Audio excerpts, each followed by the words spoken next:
circular motion. If a particle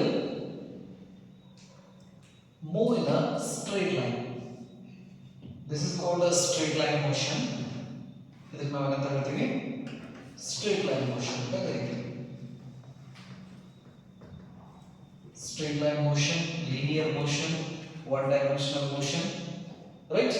So the terms which helps us to describe this motion is distance, displacement, speed, velocity, acceleration. ಇವೆಲ್ಲ ಎದಕ್ಕೆ related ಇರತಕ್ಕಂಥ term ನೀವು straight line motion ಇರತಕ್ಕಂಥ term. Displacement, next speed, velocity, acceleration. ಹೌದಾ? ನಾವು distance X ಅಂತ ಹೇಳ್ತೀವಿ ಅಥವಾ ಎಸ್ ಅಂತ ಹೇಳ್ತೀವಿ, ಡಿಸ್ಪ್ಲೇಸ್ಮೆಂಟ್ ಅನ್ನು ಎಸ್ ಅಥವಾ ಎಕ್ಸ್ ಹೇಳ್ತೀವಿ. ನೆಕ್ಸ್ಟ್ ಸ್ಪೀಡ್ ಮತ್ತು ವೆಲಾಸಿಟಿನ ವಿ ಇಂದ ರಿಪ್ರೆಸೆಂಟ್ ಮಾಡ್ತೀವಿ, ಎಕ್ಸಲರೇಷನ್ ನ ಎ ಇಂದ ರಿಪ್ರೆಸೆಂಟ್ ಮಾಡ್ತೀವಿ. ಇವೆಲ್ಲ ಏನು ಲೀನಿಯರ್ ಟರ್ಮ್ಸ್ ಅಂತ ನಾವು ಕರಿತೀವಿ. ಹಾಗಾದ್ರೆ ಪಾರ್ಟಿಕಲ್ ಏನಾದರೂ ನೆಟ್ ಸ್ಟ್ರೈಟ್ ಹೊಂಟಿತಪ್ಪ ಅಂದ್ರೆ ಅದಕ್ಕೆ ನಾವು ಸ್ಟ್ರೈಟ್ ಲೈನ್ ಮೋಷನ್ ಅಂತ ಕರಿತೀವಿ. ಹಾಗಾದ್ರೆ ಇದೇ particle the particle is moving in a circular path.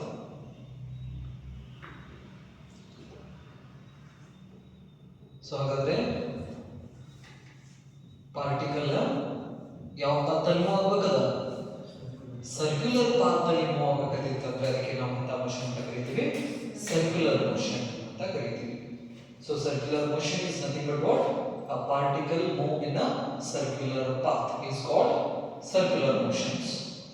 If a body moves in a circular path, then it is a rotational motion.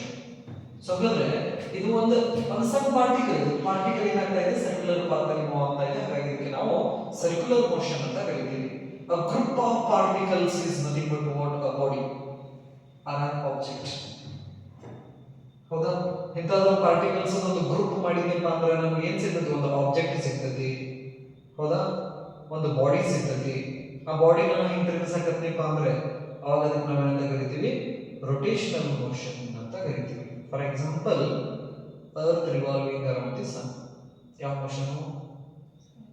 Circular motion, rotation motion? Rotational motion. Because earth is a group of particles. Electron is revolving around the nucleus. Circular motion. Electron is a particle. ಹೌದಿಲ್ಲ? Electron is a particle. Electron ಅನ್ನ ಓಡೋದು ನೋಡಕ್ಕಾಗೈತೆ ನಮಗೆ? ಅದರೊಳಗಡೆ ಏನೈತೆ ಅಂತ ಹೇಳಿ ಇಲ್ಲ. ಹಾಗಾದ್ರೆ ಪಾರ್ಟಿಕಲ್ ಏನಾದರೂ ಸರ್ಕ್ಯುಲರ್ ಪಾತ್ ಅಲ್ಲಿ ಮೂವ್ ಆಗಬೇಕಂತಂದ್ರೆ ಅದು ಸರ್ಕ್ಯುಲರ್ ಮೋಷನ್ ಅಂತ ಕರಿತೀವಿ. ಆಬ್ಜೆಕ್ಟ್ ಅಥವಾ ಬಾಡಿ ಏನಾದರೂ ಸರ್ಕ್ಯುಲರ್ ಪಾತ್ ಅಲ್ಲಿ ಮೂವ್ ಆಗಬೇಕಂತಂದ್ರೆ ಅದಕ್ಕೆ ನಾವು ರೊಟೇಷನಲ್ ಮೋಷನ್ ಅಂತ ಕರಿತೀವಿ.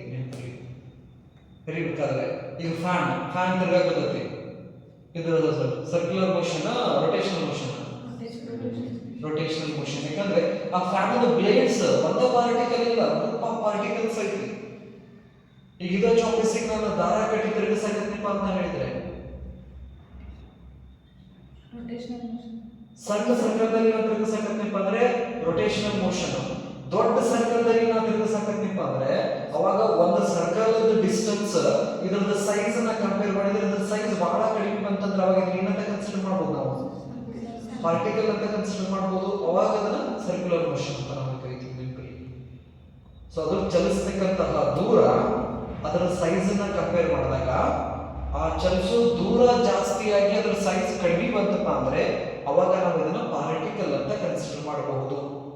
ಡಿಸ್ಕಷನ್ ಮಾಡಿ ನಾವು ಇಲ್ಲಿಂದ ಬೆಂಗಳೂರಿಗೆ ಡಿಸ್ಟೆನ್ಸ್, ಬಸ್ಸದ ಸೈಜ್ ಎರಡನ್ನು ಕಂಪೇರ್ ಮಾಡಿದ್ರೆ ಬಸ್ಸದ ಸೈಜ್ ಬಹಳ ಸಣ್ಣದಾಗ್ತೈತೆ. ಅವಾಗ ಬಸ್ಸನ್ನ ನಾವು ಎಂತ ಕನ್ಸಿಡರ್ ಮಾಡಬಹುದು?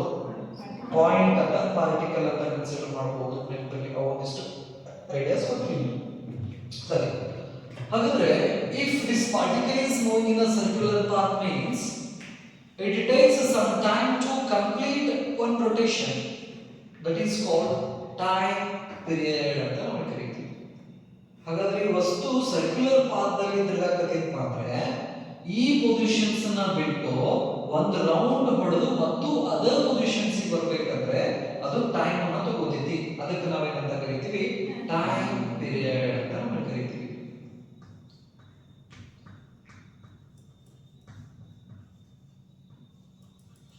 ಟೈಮ್ ಪೀರಿಯಡ್ ಇದನ್ನ ಕ್ಯಾಪಿಟಲ್ ಟಿ ಇಂದ ರಿಪ್ರೆಸೆಂಟ್ ಮಾಡ್ತೀವಿ.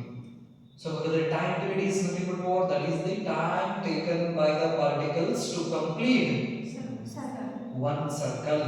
ಒನ್ ಸರ್ಕಲ್ ನ ಕಂಪ್ಲೀಟ್ ಮಾಡ್ಕೊಳ್ಳೋಕೆ ತಗೊಂಡಂತಹ ಟೈಮ್ ಗೆ ನಾವು ಏನಂತ ಕರಿತೀವಿ, ಟೈಮ್ ಪೀರಿಯಡ್ ಅಂತ ನಾವು ಕರಿತೀವಿ. The SI unit of this time period is second, right? The SI unit ಏನು second ಅಂತ ನಾವು ಕರಿತೀವಿ. And time is which quantity? It is a scalar quantity. ಹಾಗಾದ್ರೆ ಫಸ್ಟ್ ಒಂದು ಆಬ್ಜೆಕ್ಟ್ ಏನಾದರೂ ಸರ್ಕ್ಯುಲರ್ ಮೋಷನ್ ಮಾಡಕತ್ತಪ್ಪ ಅಂತ ಹೇಳಿದ್ರೆ ಅದು ಒಂದು ಸೈಕಲ್ ಅನ್ನ ಅಥವಾ ಒಂದು ಸರ್ಕಲ್ ಅನ್ನ ಕಂಪ್ಲೀಟ್ ಮಾಡೋಕೆ ತಗೊಂಡಂತ ಟೈಮ್ ಗೆ ನಾವು ಏನಂತ ಹೆಸರು ಕರಿತೀವಿ, ಟೈಮ್ ಪೀರಿಯಡ್ ಅಂತ ಕರಿತೀವಿ. ಹಾಗಾದ್ರೆ ಇಲ್ಲಿಂದ ಇಲ್ಲಿ ಮಟ್ಟ ಬರಕ್ಕೆ ತಗೊಳ್ಳುವಂತ ಟೈಮ್ ನಾನು ಇನ್ಸ್ಟಂಟೇನಿಯಸ್ ಟೈಮ್ ಸ್ಮಾಲ್ ಟಿ ಇಂದ ರಿಪ್ರೆಸೆಂಟ್ ಮಾಡ್ತೀವಿ. ಕ್ಯಾಪಿಟಲ್ ಟಿ ಬಂತಂದ್ರ ಟೈಮ್ ಪೀರಿಯಡ್ ಒಂದು ಸೈಕಲ್ ಗೆ ತಗೊಂಡಿದ್ದ ಟೈಮ್. ಸ್ಮಾಲ್ ಟಿ ಬಂತಂದ್ರೆ ಇನ್ಸ್ಟಂಟೇನಿಯಸ್ ಟೈಮ್ ಅಂತ ನಾವು ಕರಿತೀವಿ. ನೆನಪಿಟ್ಕೊಳ್ಳಿ. ಓಕೆ, ಇದು ಒಂದನೇ ಪಾಯಿಂಟ್. ಹಾಗಾದ್ರೆ second point frequency. Frequency is nothing but what? That is number of oscillations or cycles, number of circles divided by time. ಹಾಗಾದ್ರೆ ಈಗ 1 divided by t ಅಂತ ಕರೀತೀವಿ. ಫ್ರೀಕ್ವೆನ್ಸಿನ f ಅಥವಾ nu ದಿಂದ ರಿಪ್ರೆಸೆಂಟ್ ಮಾಡ್ತೀವಿ ನಾವು ಫ್ರೀಕ್ವೆನ್ಸಿನ. Frequency is nothing but what? Number of cycles or circles or rotations or oscillations per time ಅಂತ ಕರೀತೀವಿ ನಾವು. ಹಾಗಾದ್ರೆ frequency is equal to f is equal to 1 by t. Its unit is hertz. Hertz is the name of a scientist. Therefore ಇದನ್ನ ಈ ರೀತಿ ಬರೀತೀವಿ. Frequency is also scalar quantity. ಅಂದ್ರೆ circular motion ಮಾಡಕತ್ತಂದ್ರೆ ಈ terms ಬರ್ತಾವ ನಮಗೆ. ಟೈಮ್ ಪೀರಿಯಡ್, ಫ್ರೀಕ್ವೆನ್ಸಿ ಅಂತ ನಾವು ಕರಿತೀವಿ. Basic things about the circular motions. So ಹಾಗಾದ್ರೆ suppose when we draw a tangent at this location, this gives the velocity of this particle at this point. ಹೌದಾ? ಹಾಗಾದ್ರೆ ಇಲ್ಲಿಂದ ನಾನು ಒಂದು ಲೈನ್ ಅನ್ನು ಸೆಂಟರ್ ಗೆ ಡ್ರಾ ಮಾಡಿದ್ರೆ O is the center of the circle and this is what? Radius.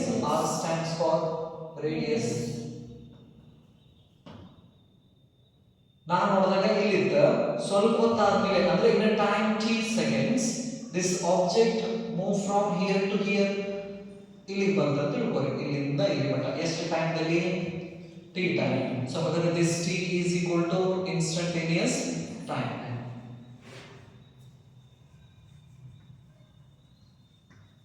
Instantaneous time ಅಂತ ನಾವು ಕರಿತೀವಿ. ಹಾಗಾದ್ರೆ ಇಲ್ಲಿ ಇದ್ದಿದ್ದ ರೇಡಿಯಸ್ ವೆಕ್ಟರ್ ಇಲ್ಲಿ ಬರ್ತಿದೆ ಈಗ. ಹಾಗಾದ್ರೆ this radius vector or position vector makes some angle theta, that is the d theta ಅಂತ ನಾವು ತಗೋತೀವಿ. Makes some angle d theta at the center. ಈಗ ಸೆಕೆಂಡ್ ಮೋಡ್ ಹೀಗೆ ಇರ್ತದೆ, ಸ್ವಲ್ಪ ಹೊತ್ತಾದ ನಂತರ ಸೆಕೆಂಡ್ ಆಂಗಲ್ ಇಲ್ಲಿ ಬಂದಿರ್ತದೆ. ಹಾಗಾದ್ರೆ ಇಲ್ಲಿಂದ ಇಲ್ಲಿ ಮಟ್ಟ ಬರಬೇಕಾದ್ರೆ ನಡುವೆ ಸೆಂಟರ್ ಒಳಗಡೆ ಒಂದು ಆಂಗಲ್ ಫಾರ್ಮೇಷನ್ ಮಾಡಿರ್ತದೆ. This angle is called d theta. ಹೌದಾ? Is called angular displacement. Angular displacement.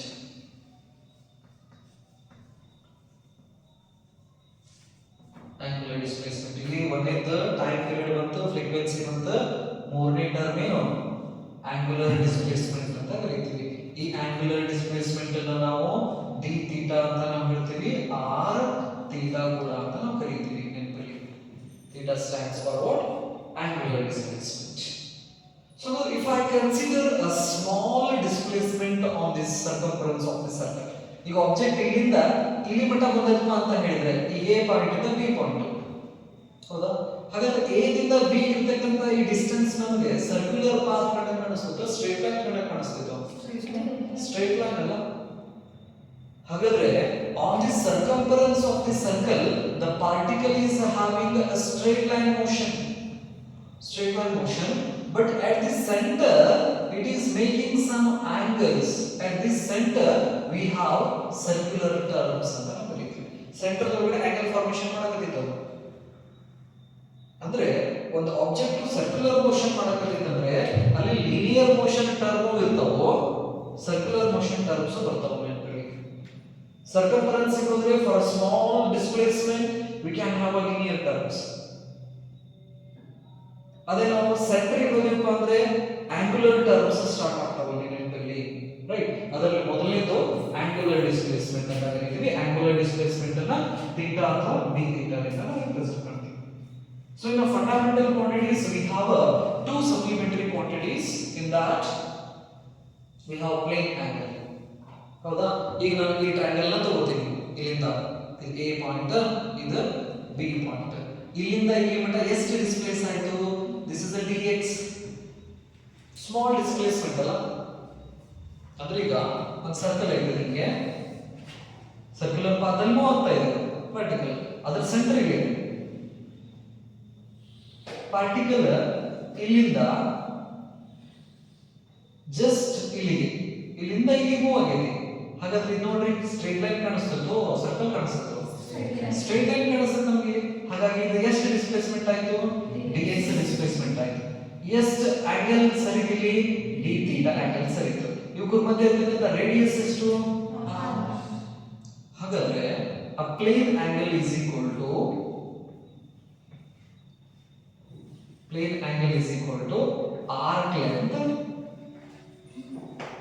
length upon radius. ಹೇಳ್ಬೋದಾ?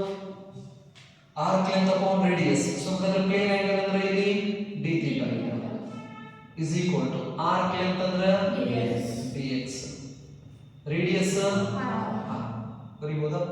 ಹಾಗಾದ್ರೆ this is theta ಒಳಗಡೆ ಬರೆಯೋದನ್ನ theta is equal to x by ಬರೀಬೋದಾ? ಹಾಗಾದ್ರೆ ಇದನ್ನ ಈಕ್ವೇಷನ್ಸ್ ನ ಯೂಸ್ ಮಾಡಿ x equal to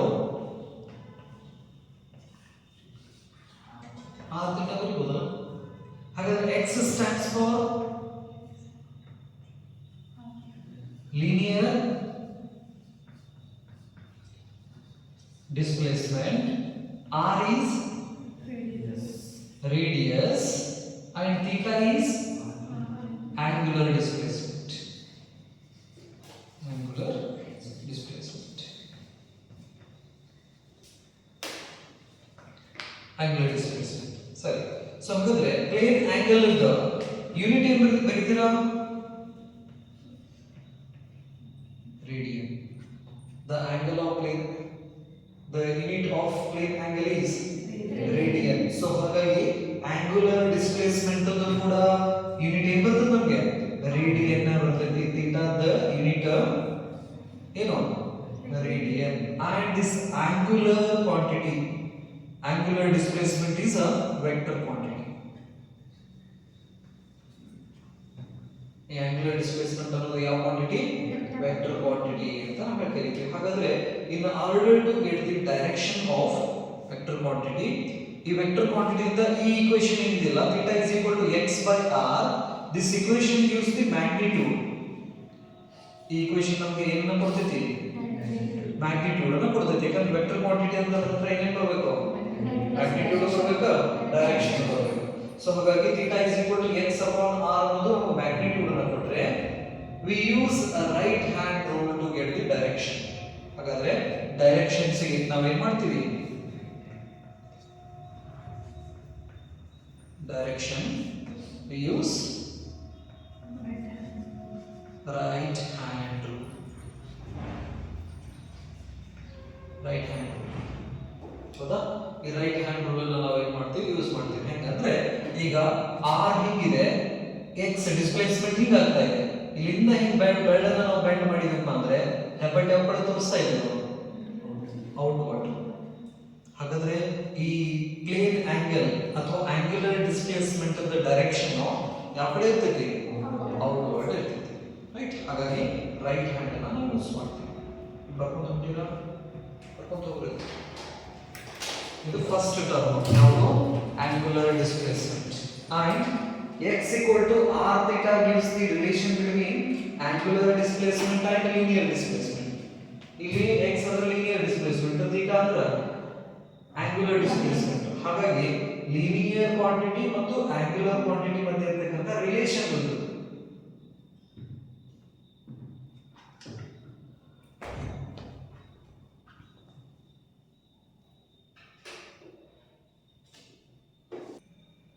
So here x equal to r theta gives the relation between linear displacement and angular displacement.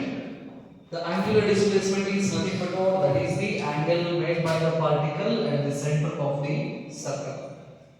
Right? Next, the fourth term, angular velocity.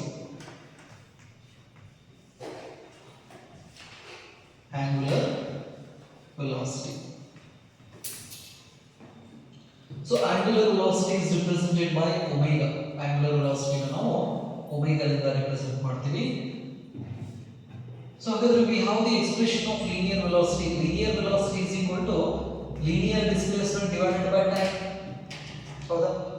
x upon t ಬರೀತೀವಿ ನಾವು. ಹಾಗಾದ್ರೆ angular velocity is equal to angular velocity is equal to angular displacement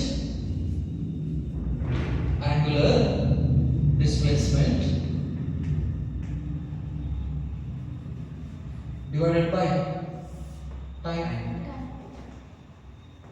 ಹಾಗಾದ್ರೆ angular ವೆಲಾಸಿಟಿನ ನಾವು omega ದಿಂದ represent ಮಾಡ್ತೀವಿ.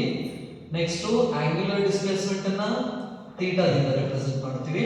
Time ಅನ್ನ T ದಲ್ಲಿ ಬರೀತೀವಿ. What is the unit of this angular displacement?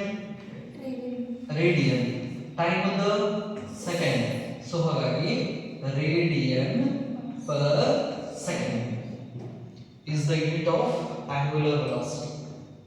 ಹಾಗಾದ್ರೆ ಡೈಮೆನ್ಷನ್ಸ್ ನ ನಾವು ನೋಡೋದಾದ್ರೆ radian has no dimensions but t to the power -1 is the dimensional formula of angular velocity. ಅದೇ angular displacement ದ ಡೈಮೆನ್ಷನ್ಸ್ ನೋಡಿ, it has no dimensions. ಯಾಕಂದ್ರೆ radian ಗೆ ಏನಿಲ್ಲ dimensions ಇಲ್ಲ. ಹಾಗಾಗಿ angular displacement has no dimensions.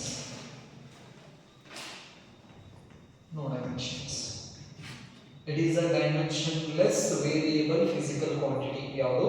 Angular displacement. But angular velocity has a unit and also dimensions. Unit ಏನು? radian per second. Dimensions t to the power -1. Dimensional formula angular velocity is equal to t to the power -1 ಅಂತ ನಾವು ಕರೀತೀವಿ. ಹಾಗಾದ್ರೆ this is the expression of what? Angular velocity. In a one rotation in one circle, ಈಗ circular motion ಅಲ್ಲ, one circle ದಲ್ಲಿ theta is equal to ಎಷ್ಟು degree ಆಗ್ತಿದೆ? ಇದು 360 ಡಿಗ್ರಿ. 360 ಡಿಗ್ರಿ ನ ನಾವು ಏನಂತ ಬರೀಬಹುದು? 2π ಅಂತ ಬರೀಬಹುದಲ್ಲ. ಹಾಗಾದ್ರೆ ಒಂದು ಸೈಕಲ್ ಅನ್ನ ಕಂಪ್ಲೀಟ್ ಮಾಡಕ್ಕೆ ಟೈಮ್ ಎಷ್ಟು ತಗೋತಿತ್ತು? ಅದು ಟೈಮ್ ಪೀರಿಯಡ್ ಅಲ್ಲ. That is the time taken by the particles to complete one cycle. One cycle ಗೆ ಕ್ಯಾಪಿಟಲ್ T ಟೈಮ್ ತಗೋತಂದ್ರೆ we can write this expression omega is equal to 2π divided by t ಅಂತ ಬರೀಬಹುದಲ್ಲ. ಈ ತರ ಬರೆದು ಅಂದ್ರೆ ಇದಕ್ಕೆ ನಾವು ಆಂಗ್ಯುಲರ್ ವೆಲಾಸಿಟಿ ಅಂತ ಕರೀತೀವಿ. Angular velocity. ಹೌದಾ? ಹಾಗಾದ್ರೆ ಈಗ 1/t ಅಂತ ಹೇಳಿದ್ರೆ 1/t ಅಂತ ಹೇಳಿದ್ರೆ ಏನು ಬರೀಬಹುದು? ಫ್ರೀಕ್ವೆನ್ಸಿ ಅಂತ ಬರೀಬಹುದಲ್ಲ. ಹಾಗಾಗಿ ಏನು ಬರೀಬಹುದು ನೋಡ್ರಿ? that is omega is equal to 2π f. ಈ ರೀತಿ ಬರೆದ್ರೆ ಇದಕ್ಕೆ ನಾವು ಆಂಗ್ಯುಲರ್ ಫ್ರೀಕ್ವೆನ್ಸಿ ಅಂತ ಕರೀತೀವಿ. Angular frequency. 2π upon t ಬರೆದ್ರೆ ಆಂಗ್ಯುಲರ್ ವೆಲಾಸಿಟಿ, 2π f ಬರೆದ್ರೆ ಆಂಗ್ಯುಲರ್ ಫ್ರೀಕ್ವೆನ್ಸಿ. ಇದನ್ನ ಈ ರೀತಿನೂ ಕೂಡ ಬರೀತೀವಿ. omega is equal to 2π nu.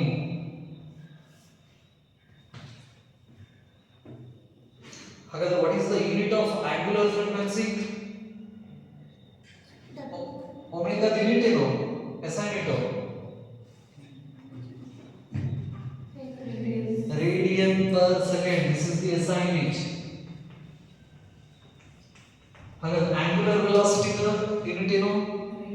Radian per second. Angular frequency unit ಏನು? ರೇಡಿಯನ್ ಪರ್ ಸೆಕೆಂಡ್ ನೆನಪಲ್ಲಿ. ಹಾಗೆ ಬರೀ frequency S unit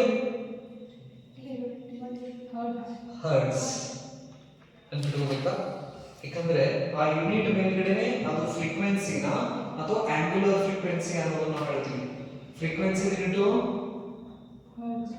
hertz, angular ಫ್ರೀಕ್ವೆನ್ಸಿದು ರೇಡಿಯನ್ ಪರ್ ಸೆಕೆಂಡ್ ಅಂತ ನಾವು ಕರೀತೀವಿ. ನ್ಯೂಮೆರಿಕಲ್ ಪ್ರಾಬ್ಲಮ್ಸ್ ಅಲ್ಲಿ ಒಬ್ಬರು ಯೂನಿಟ್ ಮೇಲ್ಗಡೆವನ್ನ ನಾವು ಡಿಸೈಡ್ ಮಾಡ್ತೀವಿ. ಇದು ಬರೋದ್ರ ಕರೆಕ್ಟ್. ಹಾಗಾದ್ರೆ we have the expression of linear velocity. We have linear velocity is equal to x upon time. ಹಾಗಾದ್ರೆ we have the value of x here. x equal to ಏನಿದೆ? r theta ಅಲ್ಲ? ಹಾಗಾದ್ರೆ r theta divided by t. theta divided by t ಅಂದ್ರೆ ಏನು ಬರೀಬಹುದು? Omega ಅಂತ ಕರೀತೀವಿ ನಾವು ಅದಕ್ಕೆ. ಸೊ ಹಾಗಾಗಿ v is equal to r omega. v ಅಂದ್ರೆ linear velocity, r ಅಂದ್ರೆ radius, omega ಅಂದ್ರೆ angular velocity. ಹಾಗಾಗಿ this gives the relation between linear velocity and angular velocity. ಇದನ್ನ ನಾವು linear velocity, radius, and this is angular velocity. This angular velocity is a vector quantity. Remember, the angular velocity will ಕೂಡ ಯಾವ quantity ಇದೆ? Vector quantity. ಹಾಗಾಗಿ ಈ equations ಇದಾವಲ್ಲ ಇವೆಲ್ಲ ನಮಗೆ ಮ್ಯಾಗ್ನಿಟ್ಯೂಡ್ ಅನ್ನು ಕೊಟ್ರೆ ಡೈರೆಕ್ಷನ್ ಗೆ ಮತ್ತೆ ನಾವು ರೈಟ್ ಹ್ಯಾಂಡ್ ರೂಲ್ ಅನ್ನು ಯೂಸ್ ಮಾಡ್ತೀವಿ. To get the direction of angular velocity we use right hand.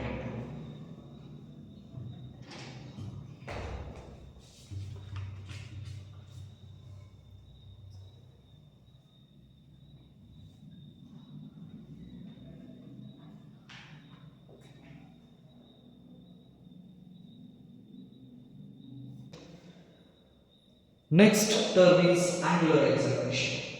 Angular acceleration.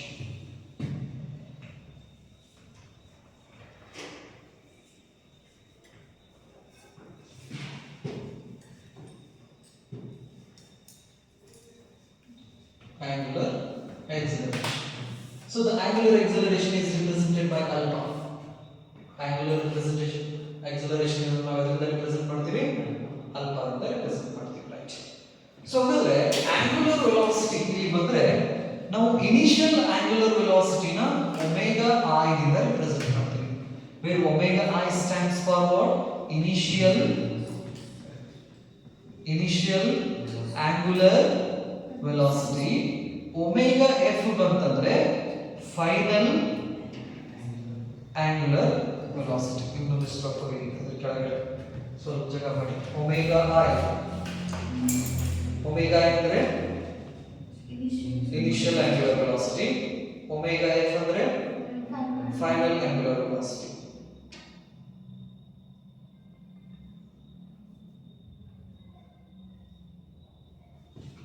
Baroda? Right sir. ಹಾಗಾದ್ರೆ angular acceleration is equal to, we have the general expression of linear acceleration. ಬರೀತೇವೆ ನಾವು. linear acceleration is equal to the rate of change of velocity is called what?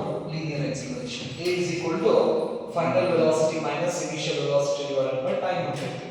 ಹಾಗಾದ್ರೆ ಇದೇನಿದು change in velocity ನ v minus u ಅಂದ್ರೆ ಇದು linear velocity. ಹಾಗಾದ್ರೆ angular velocity ನ ಹೇಗೆ ಹೇಳ್ತೀವಿ?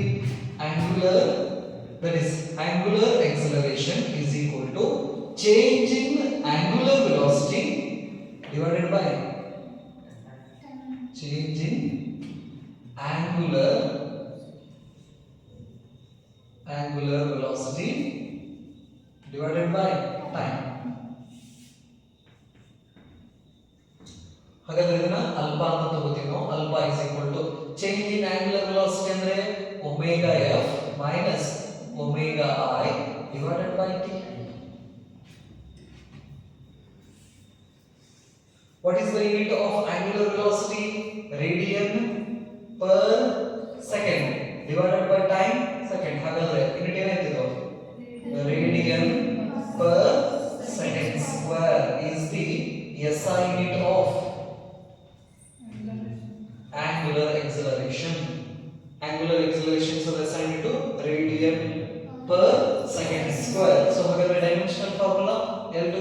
is t to the power minus 2.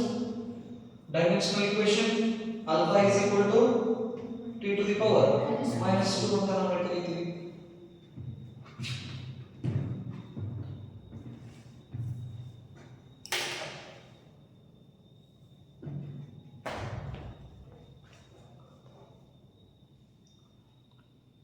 Angular acceleration ಇದನ್ನ ಅಲ್ಫಾದಿಂದ ರಿಪ್ರೆಸೆಂಟ್ ಮಾಡ್ತೀವಿ. ಹಾಗಾದ್ರೆ angular acceleration is nothing but what change in angular velocity divided by time. Alpha is equal to omega f minus omega I divided by time. The SI unit is radian per second square. Dimensional formula is t to the power minus 2. Equation is dimensional equation alpha is equal to t to the power minus 2 ಅಂತ ನಾವು ಕರೀತೀವಿ. Next, this angular acceleration is also vector quantity. ಈ angular acceleration ಕೂಡ ಏನಿದೆ vector quantity ಅಂತ ನಾವು ಕರೀತೀವಿ. ಇದರ ಡೈರೆಕ್ಷನ್ಸ್ ಅನ್ನು ಪಡೆಯಬೇಕಂದ್ರೆ ರೈಟ್ ಹ್ಯಾಂಡ್ ರೂಲ್ ನೆನಪಿರಲಿ. ಆಂಗುಲರ್ ಟರ್ಮ್ಸ್ ಬಂತು ಅಂದ್ರೆ ಆಂಗುಲರ್ ಟರ್ಮ್ಸ್ ಡೈರೆಕ್ಷನ್ಸ್ ನಾವು ಪಡೆಯಬೇಕಂದ್ರೆ ರೈಟ್ ಹ್ಯಾಂಡ್ ರೂಲ್ ನ ಯೂಸ್ ಮಾಡ್ತೀವಿ. ಅದು ಆಂಗುಲರ್ ಡಿಸ್ಪ್ಲೇಸ್ಮೆಂಟ್ ಇರಬಹುದು, ಆಂಗುಲರ್ ವೆಲಾಸಿಟಿ ಇರಬಹುದು, ಆಂಗುಲರ್ acceleration ಇರಬಹುದು, ಆಂಗುಲರ್ ಫೋರ್ಸ್, ಅದಕ್ಕೆ ಟಾರ್ಕ್ ಅಂತ ಹೇಳ್ತೀವಿ. ಇವಷ್ಟೊಂದು ಡೈರೆಕ್ಷನ್ಸ್ ಅನ್ನು ನಾವು ಪಡೆಯಬೇಕಂದ್ರೆ ನಾವು ಯೂಸ್ ಮಾಡೋದು ಒಂದೇ ಏನು ರೈಟ್ ಹ್ಯಾಂಡ್ ರೂಲ್ ನೆನಪಿರಲಿ. ಬರ್ದಾ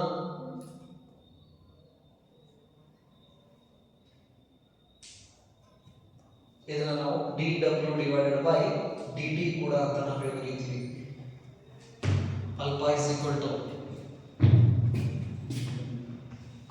equal to omega divided by t.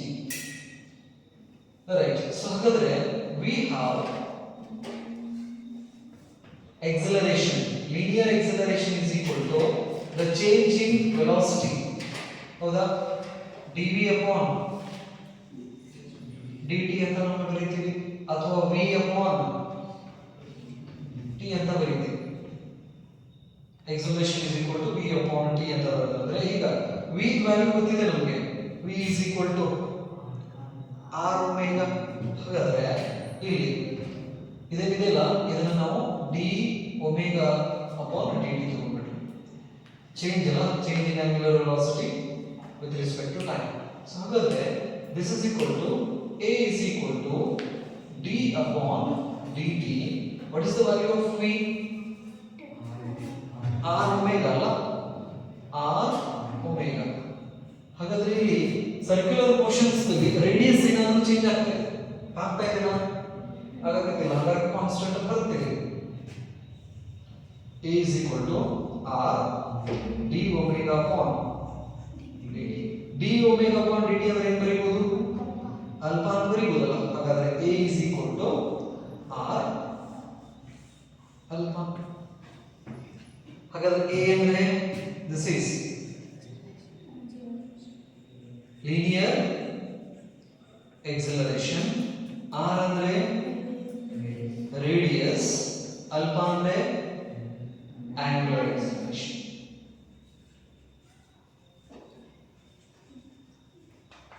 Angular acceleration. So these are the terms which are related to circular motion. ಹಾಗಾದ್ರೆ ಇವೆಲ್ಲ ಏನಿದಾವಲ್ಲ, ಯಾವುದು time period, frequency, angular displacement, angular velocity, angular acceleration, these are the terms which are related to the circular motion ಅಥವಾ angular motion ಅಂತ ನಾವು ಕರೀತೀವಿ. circular motion or angular motions.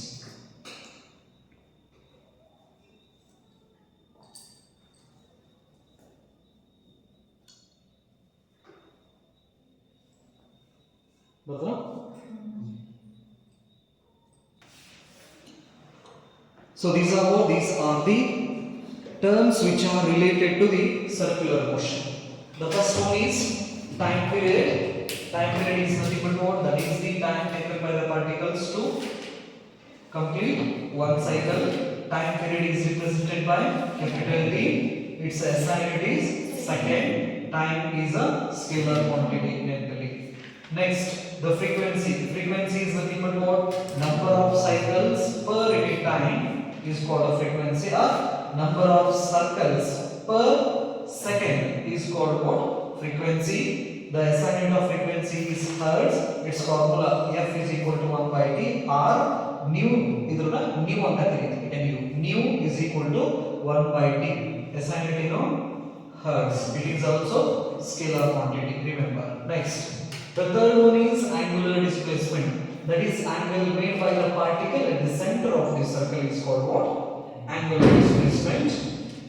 Angular displacement the expression ಅನ್ನು ನಾವು d theta is equal to dx upon r ಅಂತ ಹೇಳ್ತೀವಿ, ಅಥವಾ theta is equal to x upon r ಅಂತ ಕರೀತೀವಿ. The SI unit of this angular displacement is radian. It has a unit but it has no dimensions, remember.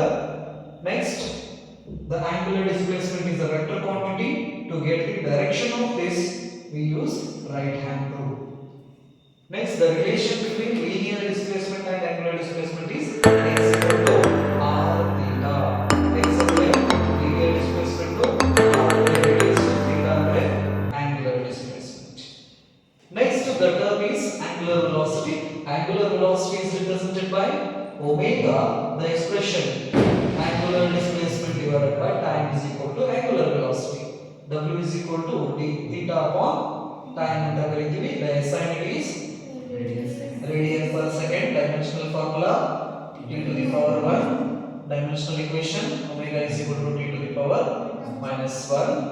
Angular velocity omega ಇದ್ರೆ initial angular velocity, omega f ಇದ್ರೆ final angular velocity. Next, ಇದರ ಹಿಂಬರಿಬಹುದು ಮತ್ತೆ omega is equal to 2 pi divided by t angular velocity. ಈ ತರ ಬರೆದ್ರೆ 2 pi f ಅಥವಾ 2 pi nu ಅಂತ ಬರೆದ್ರೆ angular frequency ಅಂತ ಕರೀತೀವಿ. And we get the relation between linear velocity and angular velocity. Next term is angular acceleration, and it is represented by alpha. Alpha is equal to change in angular velocity divided by time, and its unit is radian per second square. The dimensional formula is t to the power minus 2. Dimensional equation alpha is equal to t to the power minus 2. Next, which quantity is this? Vector quantity we use. This is also vector quantity, remember. And to get the direction of this quantity we use right hand rule. And we get the relation between linear acceleration and angular acceleration. ನೆನಪಲ್ಲಿ ಹಾಗಾದ್ರೆ ಈ particle circular motion ಮಾಡಕತ್ತಿತ್ತಂದ್ರೆ ನಮಗೆ velocity, acceleration, displacement, circumference ಇದೆ ಅಂದ್ರೆ at the center we have angular displacement, angular velocity, angular acceleration at the center. ಅಂದ್ರೆ ಒಂದು particle ಏನಾದರೂ circular path ಅಲ್ಲಿ ಮೂವ್ ಆಗಕತ್ತಿತ್ತಂದ್ರೆ ನಮಗ ಸರ್ಕಂಫರೆನ್ಸ್ ನಲ್ಲಿ ಮೂವ್ ಆಗಕತ್ತಿತ್ತಂದ್ರೆ ಈ ಸರ್ಕಂಫರೆನ್ಸ್ ಮೇಲೆ ಯಾವ ಟರ್ಮ್ಸ್ ಬರ್ತಾವ? ನಮಗೆ ಲೀನಿಯರ್ ಟರ್ಮ್ಸ್ ಬರ್ತಾವ. ಅದ ಸೆಂಟರ್ ದಲ್ಲಿ ಸರ್ಕ್ಯುಲರ್ ಟರ್ಮ್ಸ್ ಬರ್ತಾವ. ಇವೆರಡು ರಿಲೇಟೆಡ್ ಇದಾವ ನೆನಪಲ್ಲಿ. ಹಾಗಾಗಿ ಇಲ್ಲಿ ನಾವು ಲೀನಿಯರ್ ಬಂದ್ರೆ x ವೆಲಾಸಿಟಿ, acceleration ಅಂತ ತಗೋತೀವಿ. ಅದೇ ಇವೆರಡರ ಮಧ್ಯೆ ನಡಕ ರಿಲೇಷನ್ಸ್ ಕೂಡ ರೇಡಿಯಸ್ ಅಲ್ಲ. ಹಾಗಾಗಿ ಇಲ್ಲಿ r theta, r omega, r alpha not ಅರ್ಥ ಆಗ್ತದೆ ಕನೆಕ್ಷನ್ಸ್ ನೆನಪಲ್ಲಿ. ಸೊ ಹಾಗಾಗಿ ಈ ಸೆಂಟರ್ ಒಳಗಡೆ ನಮಗೆ ಥೀಟಾ, ಒಮೆಗಾ, ಅಲ್ಫಾ ಸಿಗ್ತವೆ. ಕ್ಲಿಯರ್? ರೈಟ್. So this ಬಗ್ಗೆ ಇನ್ಫಾರ್ಮೇಷನ್ಸ್ ಗೊತ್ತಿರಲಿ. In the next class we will study the centrifugal acceleration. Heading number centrifugal acceleration. We will see next class.